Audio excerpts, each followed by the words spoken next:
The Tourist at the Threshold by PegasusMesa. What has 2 eyes, 9 tentacles, and the voice of 1,000 million evils?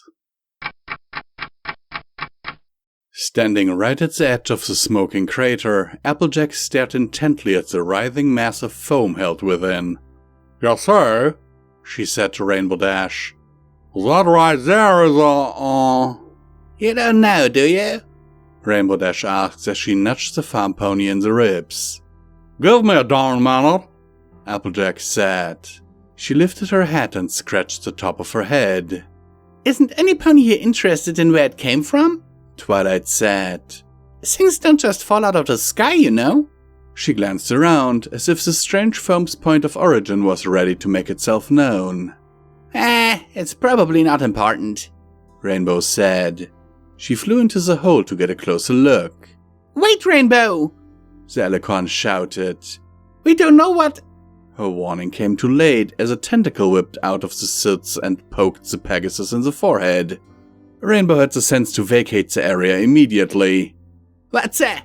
she said, rubbing the spot where it had touched her. "What was that?" "I told you to be careful," Twilight said. "No, you told me that I should wonder where it came from," Rainbow shot back. "Well, the warning was in the subtext." The princess busied herself with examining the probing tentacle, albeit from a safe distance. "I know I can figure this out," Applejack muttered, still scratching the top of her head. "You're still trying to guess what that thing is?" Rainbow said. The soft flapping of wings heralded Fluttershy's nigh silent approach. "I heard shouting," she said.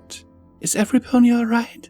"That thing gave me a love tap," the other Pegasus said with a growl. "Take a look." Fluttershy glanced into the crater and gasped.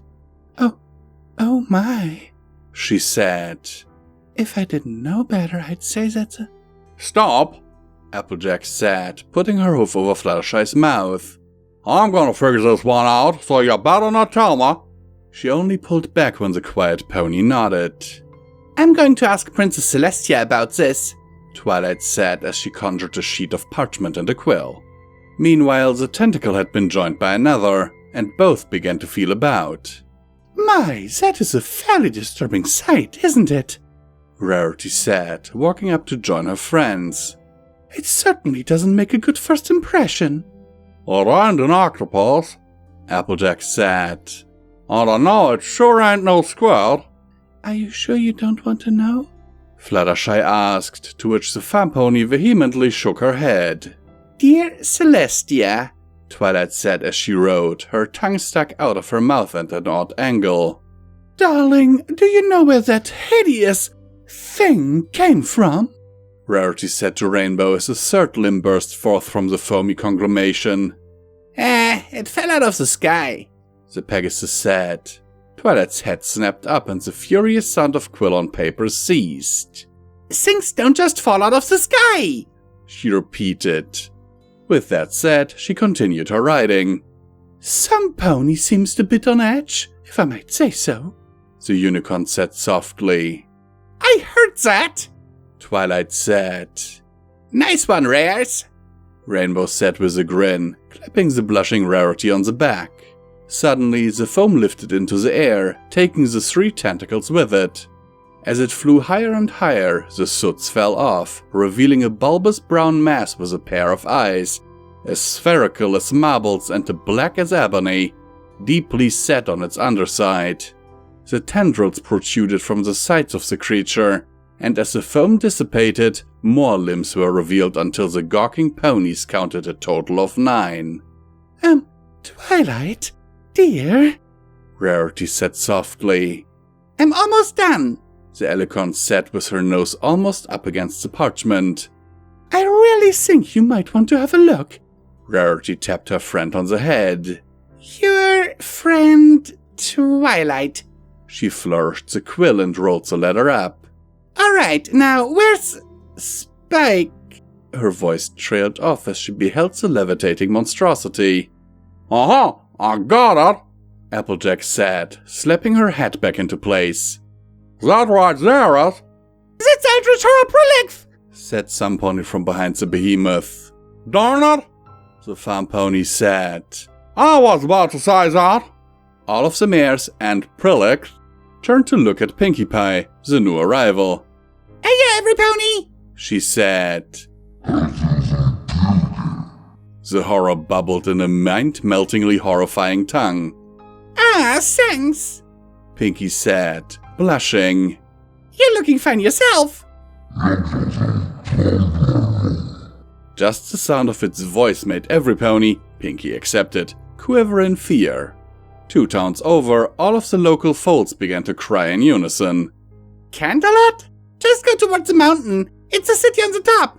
The earth pony pointed towards the location in question. You can't miss it. It wobbled, drawing forth one last shudder of revulsion from the listeners. It waved farewell with a pair of tentacles, then turned and floated towards its new destination. You're welcome, Pinkie shouted after it. And come back to visit any time. Pinkie, is that thing a danger to Canterlot? Asked the trembling Twilight. No matter how hard she tried, she could never forget the absolute horror that Privil's voice had conjured. No pony could. Of course not, silly, Pinkie said. He just wants to see the castle. He's sightseeing, you know. Is he? Rarity muttered to Fluttershy. What has been heard can never be unheard, the Pegasus moaned in reply. Oh dear, Fluttershy, how true those words are. I was gonna say Privil's. Applejack insisted. You heard me about to say it, right? Sure you were, AJ, Rainbow said, patting the farm pony consolingly. Pinkie, how do you know these things? Twilight asked. Where would you ever meet a monster like that? You'd be surprised what type of customers we get at Sugar Cube Corner, Pinkie said. But don't let his looks fool you. He's a sweetie underneath it all. Anyway, let's all go back to my place and I'll bake lunch. As all ponies followed her lead, Twilight considered the still unsent letter. I wonder if I should warn the princesses after all.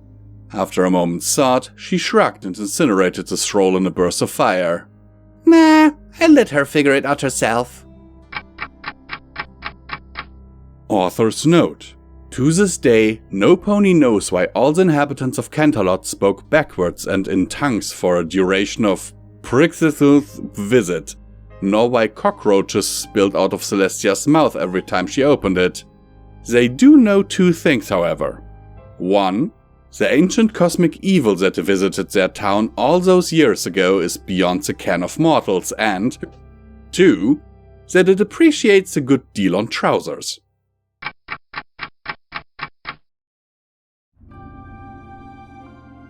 We here at Pony&Wolf Productions thank these amazing patrons of ours for their monthly support, without which all of this would not be possible. We sincerely appreciate it, and every dollar helps, is needed, and will be used to keep us going to produce audiobooks for your continued enjoyment. It is, now more than ever, important that you support your favorite creators if possible, due to YouTube changing in a way that is not very friendly to content creators. Especially small content creators, like us. In recent months, the names you see on screen have enabled Midnight and Visual Pony to keep going and only having to sell off part of their belongings to not end up on the street. As an incentive for everyone, Visual Pony has broken a vow and has promised to read and record Fallout Equestria, Murky number 7, should the monthly support reach $1,500. To be clear, this is the absolute minimum amount needed to keep the apartment and all bills paid without starving, while a production of this size is ongoing. The estimated time for this production would be 3 to 4 years, but people already said that Project Horizons was impossible to do, right? And now look who did it, so with Pony&Wolf, you know we can finish the job. For further information on how to support us, please have a look at the description of this video, as there are also other ways, like our merch store. Sincerely and forever yours, your Pony&Wolf team.